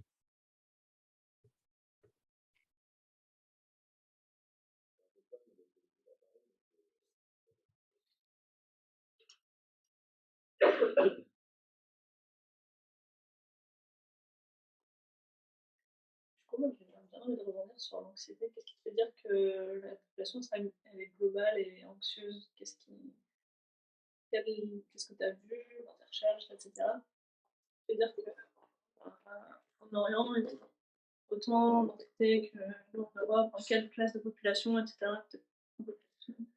Oui, préciser un peu ce point-là. Donc, par rapport à ça, c'est notamment le concept d'éco-anxiété qui m'intéresse beaucoup, qui normalement servira de base à l'étude en fait, de ce que c'est vraiment que l'anxiété et comment est-ce qu'elle est interprétée. Donc là-dessus, évidemment, les cartes qui sont présentées, elles sont faites à gros traits. C'est-à-dire que si on voulait vraiment être précis, il faudrait faire un suivi individuel, regarder quelle est l'émotion dominante chez chaque individu. Et ensuite, même au sein de chaque individu, ça peut varier. Donc, c'est aussi assez intéressant à étudier. Mais l'idée, c'est de dire que, pour simplifier, au niveau des centres urbains, au niveau des métropoles, pour parler rapidement, il y a cette émergence de l'anxiété. Donc, c'est également les populations qui sont également sensibilisées à la question environnementale, qui sont les plus sensibles à l'anxiété, mais pas seulement. Et on va dire une autre partie du territoire qui, pour le coup, serait soumise à leurs émotions, on va dire, traditionnelles, donc culpabilité ou honte ou peur, ou un mélange des deux en fonction de leur emplacement géographique. Donc, c'est là-dessus, on va dire les travaux de Charline Schmerber sur l'éco-anxiété qui sont assez intéressants et que je n'ai pas encore assez étudiés, mais elle parle justement de ces questions-là et notamment de l'éco-anxiété.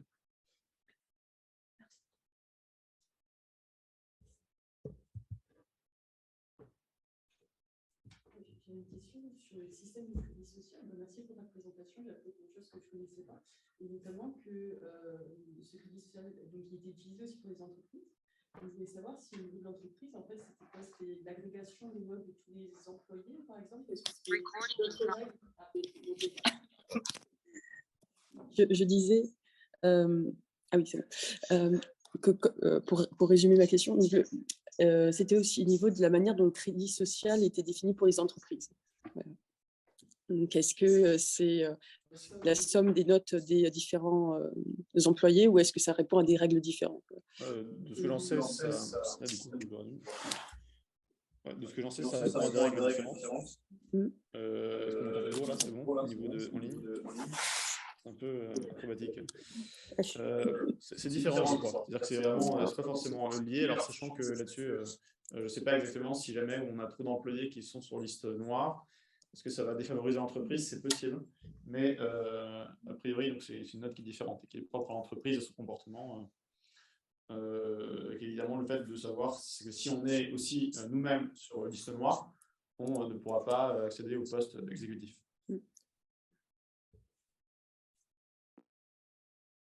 C'est aussi les actions mises en place telles que Enfin, nous, chez nous, c'est la RSE, mais eux, c'est les mêmes genres d'actions. Tu vas donner de l'argent à une entreprise ou à une entreprise, à une société d'État. Tu vas montrer que du coup, tu vas dans le sens de ce parti politique, de cette chose-là. Et à partir de ce moment-là, tu vas gagner des récompenses. Il y a un commentaire vraiment intéressant qui a été publié par Eugène. Il faut le lire, peut-être je vais le lire, ça nous permet de réfléchir. Allume ton micro. Je relis la question. Voilà.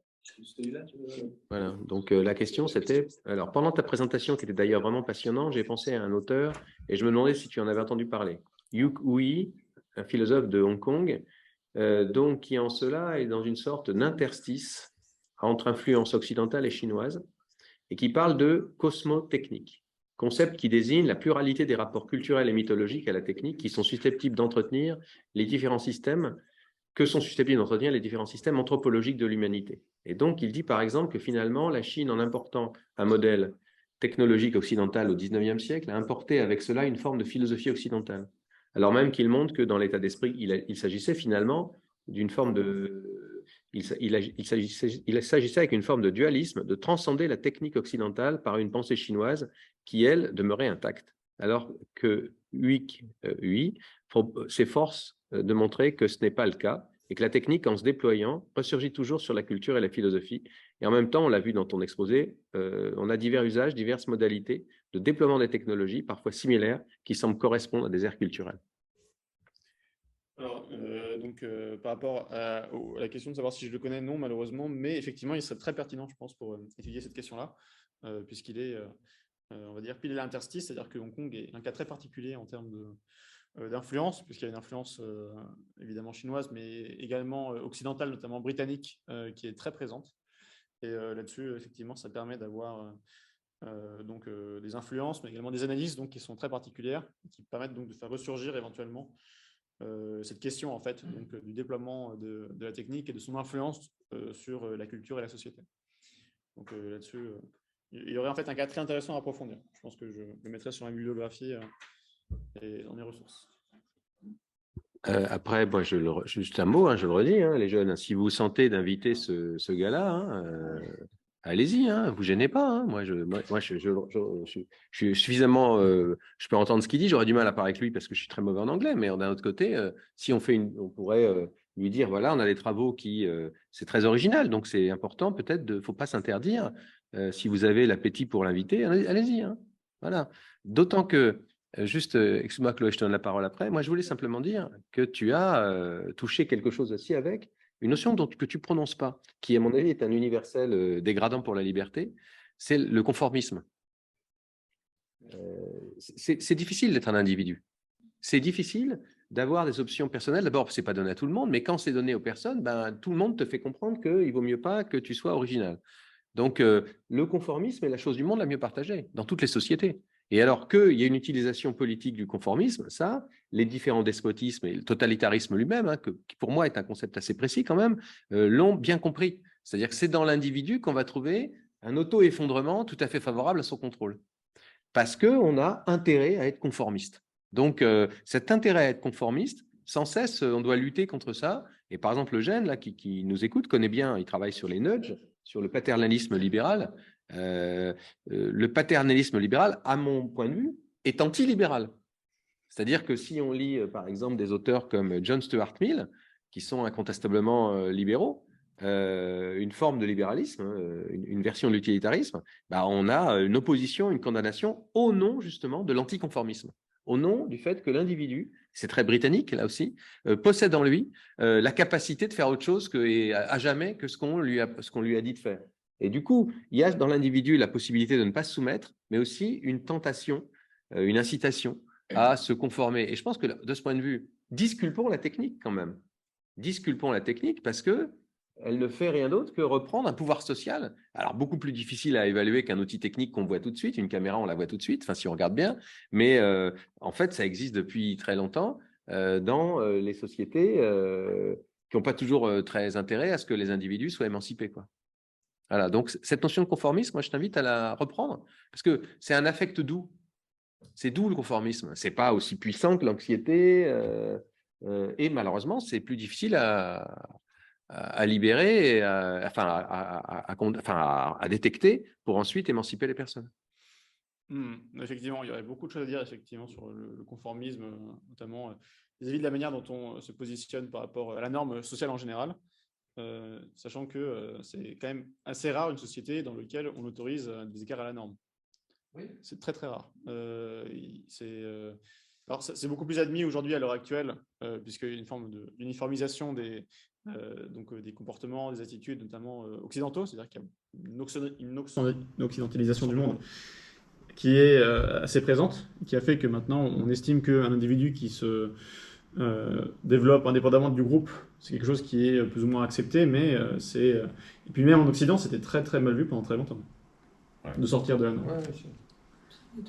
Ça allait toujours. Je poursuis sur C'est ce que rare, vous dites, très rare. parce que j'ai écouté une émission hier avec Jean-Philippe Reynaud, qui est professeur de psychiatrie de l'enfant, qui parle de ça notamment à l'adolescence, ce double mouvement de vouloir s'individualiser, enfin sortir du lot, et en même temps l'appartenance au groupe qui est essentielle pour le développement de soi aussi.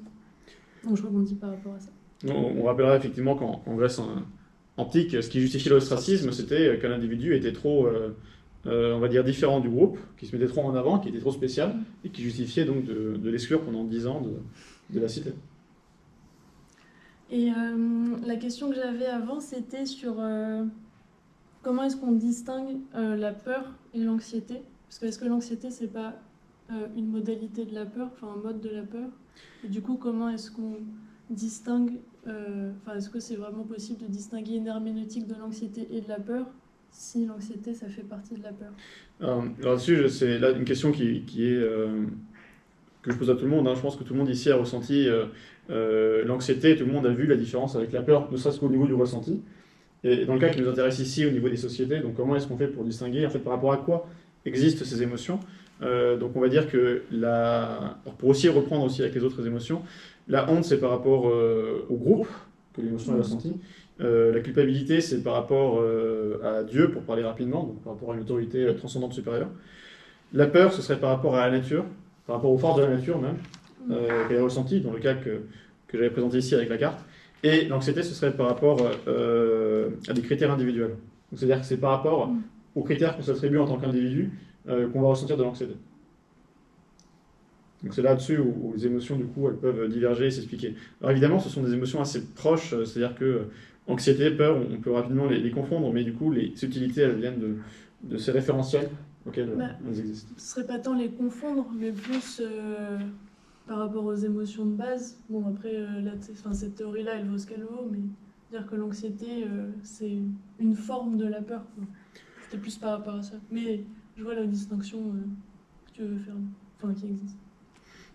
Mais disons qu'il y a également le fait que la peur est un peu plus primaire, au sens où c'est par exemple vis-à-vis d'une menace qui peut même être physique, alors que l'anxiété, c'est beaucoup plus diffus, et c'est le propre, on va dire, des sociétés dans lesquelles il n'y a pas nécessairement de menace physique, mais c'est quelque chose qui est beaucoup plus diffus, dans lequel l'anxiété a plus de chances de se diffuser que la peur.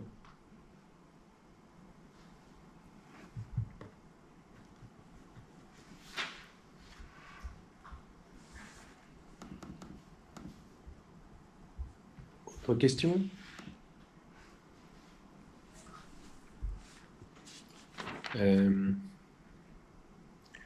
Moi, j'ai un point d'éclaircissement sur, mais aussi des commentaires un peu libres à faire sur la question de la solvabilité. C'est clair que la solvabilité, elle va jouer un rôle particulier dans le dispositif, disons, global, en fait. Là encore, je crois que tu as quelque chose avec la solvabilité, mais peut-être que quelque chose qu'en effet qui n'est pas si différent en Orient et en Occident, sachant que c'est bien une entrée, un angle d'attaque qui met en relation l'individu, ses comportements, ses conduites, alors qui plaident en sa faveur ou non. On peut observer les conduites. Par exemple, le fait de payer ses dettes, depuis la plus haute antiquité, est une à la fois disons, une disposition sociale de base et une qualité morale, qui induit dans tous les codes éthiques que j'ai pu consulter, les plus traditionnels et les plus philosophiques, hein, de l'un à l'autre, hein, qui est toujours quelque chose qui est souligné comme étant particulièrement important, tant du point de vue social qu'en tant qu'éminente qualité éthique. L'auto-obligation à payer ses dettes. Alors ça, c'est intéressant parce que qu'on soit holiste ou individualiste, hein, qu'on soit, disons, en gros, à grands traits orientaux ou occidentaux, finalement, c'est pas discutable c'est pas tellement discutable cet angle de vue-là de dire, bah oui, c'est important pour un groupe, de savoir si on peut attribuer de la confiance à une personne. Pourquoi? Parce qu'en fait, derrière la question mercantile de l'intérêt, du taux d'intérêt, etc., derrière la dimension proprement capitaliste du crédit, se joue, je crois que tu n'as pas insisté là-dessus, la dimension métaphysique du crédit. C'est-à-dire avoir du crédit, quand on a du crédit, c'est que la société vous fait suffisamment confiance, alors à raison ou à tort, hein, pour vous donner un avenir, vous accorder un avenir, de la puissance, du rayonnement possible. Donc quand on sort d'un entretien où on s'est vu refuser un crédit, on se sent plus que démoralisé, désespéré, parce que ça touche au fait que cette institution qu'est la banque ne vous prête pas d'avenir. Voilà. C'est-à-dire la solvabilité n'étant pas établie, et l'algorithme va s'y entendre à ne pas établir la solvabilité, hein, c'est un outil redoutable, surtout sur lequel même les agents bancaires n'ont pas prise, et bien en fait, du coup, on est en quelque sorte privé de ce fondement projeté qu'est le futur. Donc, tu vois, je crois que cette notion, je ne sais pas ce que tu en penses, mais cette notion de solvabilité, qui est, dans ton argumentation, quelque chose qui a à voir avec la critique du capitalisme, je pense que ça va beaucoup plus loin, en fait. Je pense que dans la solvabilité se joue la capacité à obtenir un crédit, c'est-à-dire un avenir. Et ça, tout le monde est content avec ça. Aussi bien les individualistes occidentaux que les holistes orientaux. Qu'est-ce que tu en penses? Dans le cas qui nous intéresse ici, donc la question de la solvabilité existe depuis que l'apparition de la monnaie a été faite, donc depuis assez longtemps. Et sa particularité ici, ça va plutôt être de savoir comment est-ce que la confiance va être attribuée. Donc ici, dans le cas qui nous intéresse, c'était donc via une note, que ce soit en Occident, en Orient. Il y a une note qui est attribuée donc, par les banques au niveau des individus. Et la question qui peut se poser, c'est est-ce que cette note va, donc par les banques qui servent de référence, est vraiment destinée à aller ailleurs. C'est-à-dire que là, justement, ce qui était un peu pervers dans ce que j'avais remarqué, c'était que finalement, ce qui intéresse la banque, c'est pas de savoir si l'individu a vraiment un avenir, mais si l'individu peut lui être rentable. C'est-à-dire que dans la mesure où elle sert d'intermédiaire de confiance, la banque ne joue pas le rôle de société, elle joue avant tout le rôle de banque, donc d'entreprise, et le rôle de l'entreprise est de faire du profit. Donc ça veut dire que ce qui l'intéresse, elle, n'est pas de savoir si l'individu attend un avenir, mais plutôt de savoir si elle peut lui être profitable pour le prêt qu'elle veut lui faire. En tenant compte, bien sûr, de ses concurrents, etc. Donc c'est une évolution, en fait, et une tension qui peut exister entre, justement, ce qu'aimerait la société, par exemple l'État, en attribuant une note, un crédit, et ce que veulent également les banques, avec justement le fait de vouloir en fait rentabiliser au maximum leurs clients. Il y a une tension aussi assez existante sur les autorités qui peuvent estimer l'avenir d'une personne, avec le fait que les banques soient beaucoup plus susceptibles d'être indulgentes avec un individu qui aurait des difficultés à rembourser un prêt, dans la mesure où il est plus rentable, par rapport à un État qui lui mettra en avant la vertu, et donc des comportements jugés vertueux.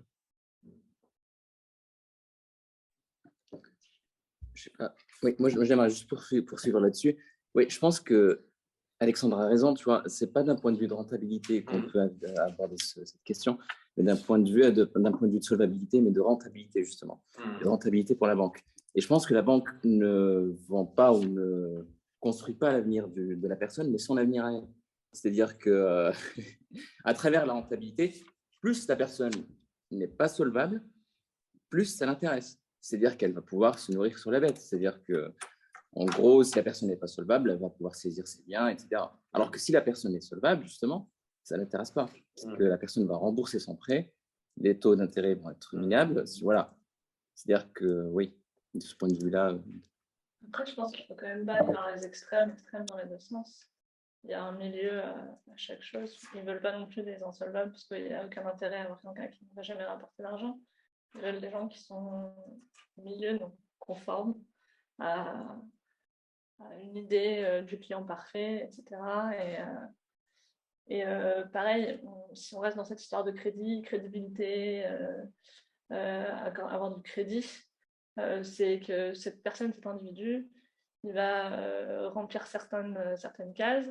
Et la banque, elle a des cases aussi pré-remplies pour ces individus. Et du coup, il y aura toujours une caste de personnes qui vont avoir accès au crédit ou à certaines choses. Et ceux qui sont en bas, ils auront moins accès. Et ceux qui sont en haut, ils n'ont pas forcément besoin d'avoir accès à ça parce qu'ils ont déjà une grande quantité de tout. Donc, c'est juste un déséquilibre. Oui, non, je ne dis pas ça dans l'absolu. C'est-à-dire que plus on est insolvable, plus la banque a d'intérêt. Il y a certainement des barrières de sécurité, des garanties jusqu'à quel point la personne peut être insolvable et être cliente à la fois.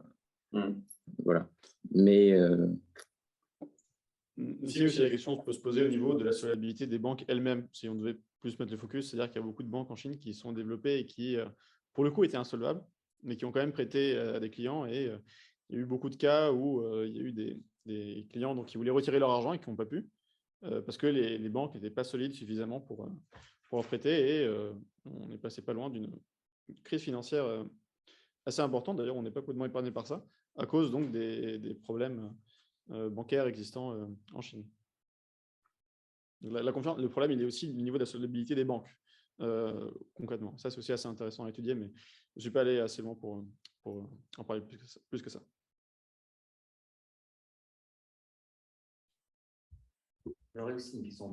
j'aurais ici une question technique. Tout à l'heure, tu as parlé de la surveillance. En gros, je ne me rappelle plus de ta phrase exactement. Quand on se savait surveiller, mais qu'il n'y avait pas forcément quelqu'un derrière. Oui, le Panopticon. Ouais. Du coup, tu n'apportes pas une nuance là-dessus sur le big data, parce que ce que tu dis, en gros, c'est qu'il y a énormément de data derrière et qui ne sont pas forcément checkées ou qui sont tellement énormes qu'elles ne seront pas checkées. Et du coup, quel est l'impact des smart data? C'est-à-dire avec des algorithmes qui ciblent exactement les informations qui vont être utiles et qui vont être utilisées de manière plus efficace dans ce système. Donc, pour rappeler, c'était le fait de comparer le Panopticon qui avait été conceptualisé par Bentham, donc une prison dans laquelle il y a une tour au milieu et on ne sait pas s'il y a un gardien qui va effectivement vous surveiller. Donc, il y a une potentielle surveillance, mais on ne sait pas. Donc, dans le doute, on se comporte bien. Et là, donc, ce que je disais, c'était qu'à l'heure actuelle, on est certain d'être surveillé. Et là, je vais revenir après sur les smart data. Mais on ne sait pas donc s'il y a un opérateur humain derrière qui va agir. Donc, en l'occurrence, pour les smart data, effectivement, ça peut permettre d'avoir des profils qui sont plus précis, notamment pour tout ce qui concerne publicité ciblée, anticiper des comportements, voir qu'on peut éviter des comportements suspects. Donc, effectivement, ça permet davantage de précision. Donc, l'idée, ce n'est pas de dire qu'il n'y a pas de surveillance, mais plutôt qu'il n'y a pas forcément d'opérateur humain derrière. C'est là-dessus où je voulais mettre en avant ce point-là. Après, il y a un opérateur humain dans le sens que celui qui a créé l'algorithme, il a créé, enfin, ça dépend du type d'algorithme, mais il y a un pattern psychologique et c'est lui qui a mis sa patte et ses idées dedans, et du coup, ça va correspondre à un certain type de population. Oui, bien sûr. L'idée, c'est pas dire qu'il n'y a pas d'humains qui interviennent au moment de travailler dessus, mais plutôt de dire qu'au moment où c'est déployé, il n'y a pas forcément quelqu'un derrière qui va regarder directement, mais effectivement, il y a une influence derrière qui est Après, dans les jeux vidéo, par exemple, tu as des data analystes qui s'occupent de récupérer justement toute la donnée de ceux qui jouent à LoL, par exemple, des trucs comme ça. Et là, ils vont analyser tous les comportements, tout ça, et en fonction de ça, ils vont changer certaines choses dans les jeux vidéo aussi. Oui. Il y a beaucoup de choses qui sont prises des jeux vidéo pour la société aussi. C'est assez intéressant, ça, effectivement. Tu sors un Cédric qui sera plus apte que moi à parler. Cédric fait sa thèse sur les jeux. Okay. Et plus exactement sur les MOBA, justement sur LoL. Et, voilà. Et là, je pourrais par ailleurs t'envoyer vers un article d'Antoine Coutreau, je crois, sur la reconnaissance comportementale. En gros, ils ont lancé un jeu vidéo en ligne qui s'appelle Sea Hero Quest. Et en gros, pour analyser comment une personne se déplace dans un espace virtuel, ici, la même personne se déplace de la même manière dans un espace virtuel que dans un espace réel. En gros, ils ont réussi à établir des profils à partir du déplacement dans l'espace virtuel et réel. En gros, savoir si une personne est d'un milieu social élevé ou pas, le genre de la personne, rien qu'avec son déplacement. Donc, c'est à peu près le type de data qu'on peut récolter d'un jeu vidéo, etc. Et de même d'ailleurs sur les sites Internet, c'est-à-dire qu'il y a le concept de privacité, pour utiliser un anglicisme francisé, de privacité différentielle, qui consiste en fait à éviter de trop savoir quel type de personne en particulier va sur un site, mais on veut quand même étudier une population en général. Et effectivement, à partir de la manière dont on déplace sa souris, la manière dont on se comporte, on va dire, vis-à-vis d'un site, on peut estimer le genre de la personne. Alors, je ne sais pas du tout comment c'est possible, mais c'est assez intéressant, effectivement, de C'est étudier. des algorithmes en fait qui mesurent comment se dépasse ton curseur et puis ils établissent des profils psychologiques. Si tu es apte à acheter, justement avec le système des NFT, en gros, tu achètes du contenu numérique exclusif et en gros, ils peuvent établir des profils psychologiques de consommateurs en sachant si la personne va être susceptible d'acheter ou pas. Et du coup, la cibler avec des publicités ou du contenu. C'est un peu complexe quand tu es sur un site web, c'est qu'il y a des cercles, des endroits où tu cliques, et les cercles, c'est plus généré par une femme, et des endroits où c'est plus généré. Oui, il y a les zones, mais il y a aussi la vitesse du curseur, la rapidité de déplacement du curseur, etc. Voilà. Il y avait une question. Oui, ma question c'était sur les valeurs référentielles sur lesquelles le crédit social va évaluer la vertu. Parce que tu parlais du confucianisme et de la société chinoise. Et par exemple, je trouve ça marrant que le fait d'aller voir ses parents se soit valorisé. Parce que il y a plein de contextes où ça n'aurait pas de sens que ce soit valorisé, considéré comme vertueux. Et sur les jeux vidéo aussi qui sont considérés comme négatifs parce que c'est contre la productivité. Est-ce que là-dedans, il n'y a pas déjà un mélange avec les valeurs occidentales, les valeurs du travail, qui ne sont pas forcément fortes? Enfin, c'est pas déjà un peu un impact de la mondialisation peut-être sur ces valeurs-là ou ce référentiel-là, de ce qui est considéré comme vertueux ou non vertueux? Là, ce serait possible. Il faudrait voir vraiment dans le détail des critères qui sont choisis pour le système de crédit social. Donc, de mémoire, il y a donc, ce que j'avais évoqué, donc les jeux vidéo. À l'inverse, acheter des pampers, des couches culottes, c'est bienvenu parce que ça montre qu'on a un citoyen qui permet le renouvellement des générations. Donc là-dessus, c'est encouragé. Donc, de manière générale, tout ce qui est lié donc, à la communauté, là-dessus, donc vis-à-vis de la honte, c'est encouragé. Notamment vis-à-vis de si on est intègre, si on n'a pas menti, etc. Et donc tous les comportements qui sont jugés individualistes sont assez mal vus. Enfin, tous les comportements aussi jugés improductifs. De la même manière, si jamais on va sur WeChat, donc qui est l'application équivalent de WhatsApp ici, si on va sur l'application en dehors des heures de repos, ça peut éventuellement, heures de repos qui sont considérées de 6 heures à 8 heures et également en soirée, ça peut également porter éventuellement préjudice, je crois, sur la note qui est attribuée. Donc, également, les critères qui sont choisis sont de manière générale tout ce qui est porté vers la communauté et la productivité. Et à l'inverse, tout ce qui est improductif ou en dehors des normes, c'est assez mal noté. Et de la même manière, si jamais on fréquente trop d'individus qui sont avec une mauvaise note, ça peut également faire baisser sa propre note. Donc, ça incite à ostraciser les individus qui sont considérés trop négatifs. Alors, ça peut arriver qu'il y ait des individus d'ailleurs qui se rassemblent entre eux, les rejetés entre guillemets, qui finalement se disent que leur note est tellement basse qu'ils peuvent rester entre eux, ça ne change pas grand-chose. Et effectivement, des communautés comme ça de rejetés qui se produisent et qui commencent à émerger. Là-dessus, il faudrait vraiment aller dans le détail, je pense, pour regarder à quel point est-ce qu'il y a une influence de la société occidentale dans les critères choisis, mais c'est intéressant. C'est quand même très schématique, je trouve, parce qu'il va donner des bons points, des mauvais points. Le fait que acheter des jeux vidéo égale improductif, ça n'est pas forcément. C'est quand même très caricatural. C'est ça qui est intéressant, je trouve. Oui. C'est vertueux, c'est caricatural. Parce que... Oui, ça, mais non, mais oui. c'est que ça soit une possible apologie de l'hypocrisie, nul n'en doute. Mais l'hypocrisie elle-même, elle va dans le sens. De favoriser la communauté. Bah ouais, surtout pas de vagues, rien d'imprévisible ni d'incontrôlable. Ce genre de pouvoir se méfie de l'imprévisible, pouvoir social hein, plutôt que politique, se méfie de l'imprévisible et de l'incontrôlable. Donc, l'hypocrisie va bien.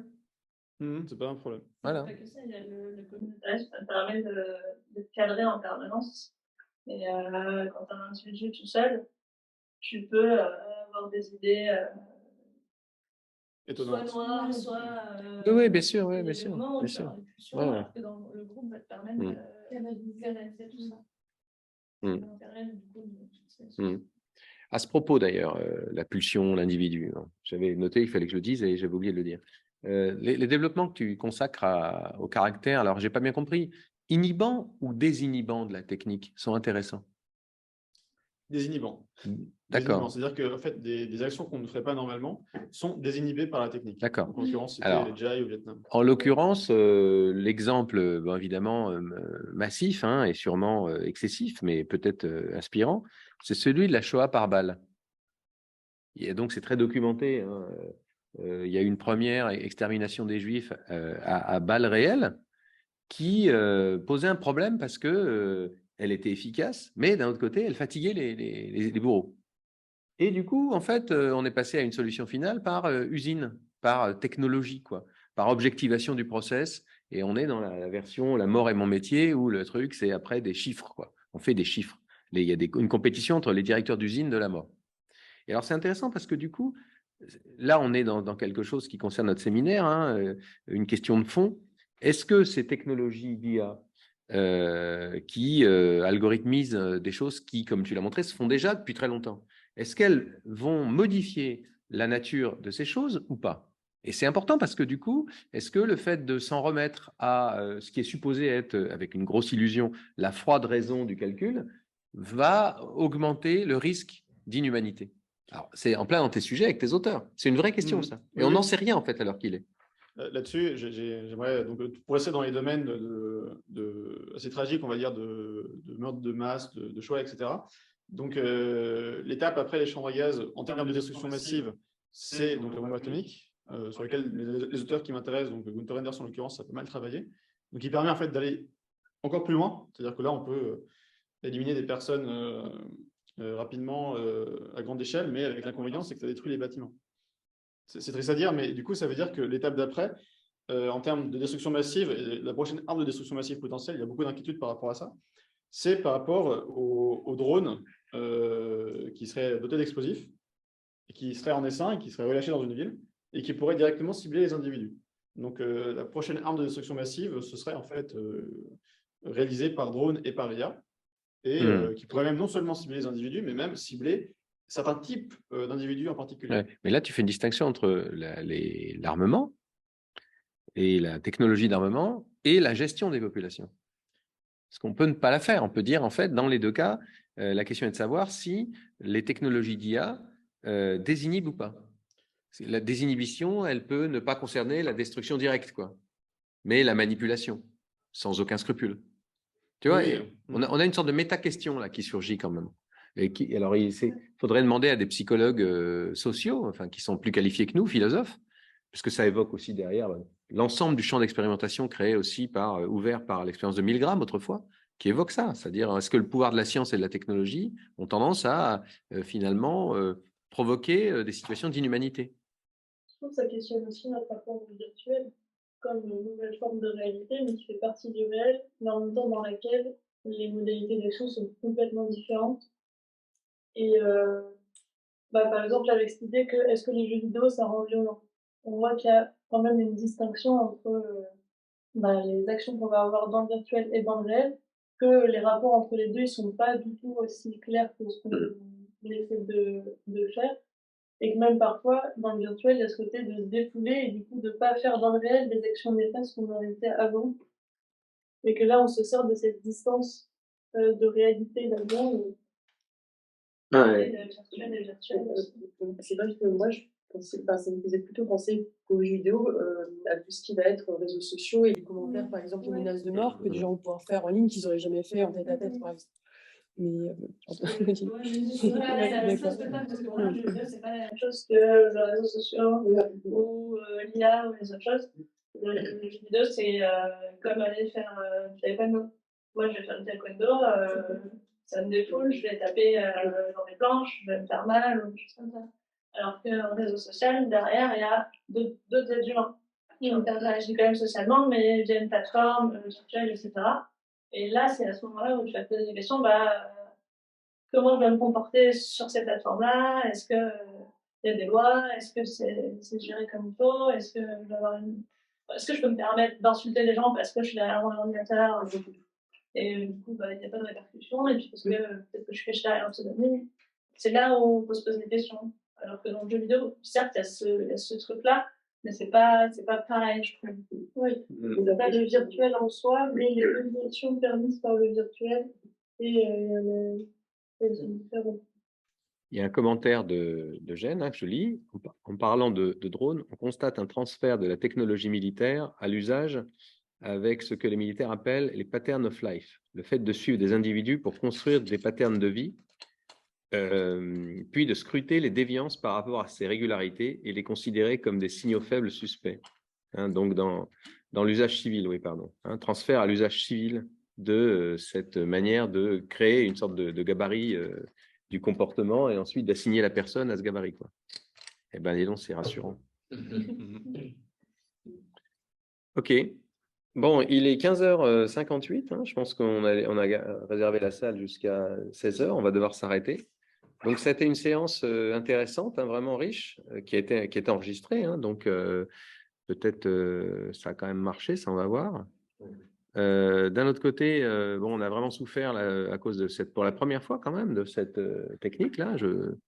Voilà, donc on va essayer d'être plus fluide la prochaine fois, en contrôlant mieux nos process là. Voilà, donc merci à tous les participants. Dommage, Eugène, bon, ce sera pour la prochaine fois. Et j'en profite pour dire que la prochaine fois, c'est le 24 février. Et c'est justement Eugène qui viendra, mais alors en chair et en os, donc nous parler de ces sujets de recherche. Voilà. Donc voilà, donc bonne soirée, à bientôt. Merci, Alexandre. Et merci Alexandre de nouveau. Bravo, on peut le réapplaudir si vous voulez. Voilà, donc, il a fait un bel effort. Voilà, très bien. À bientôt alors, au revoir.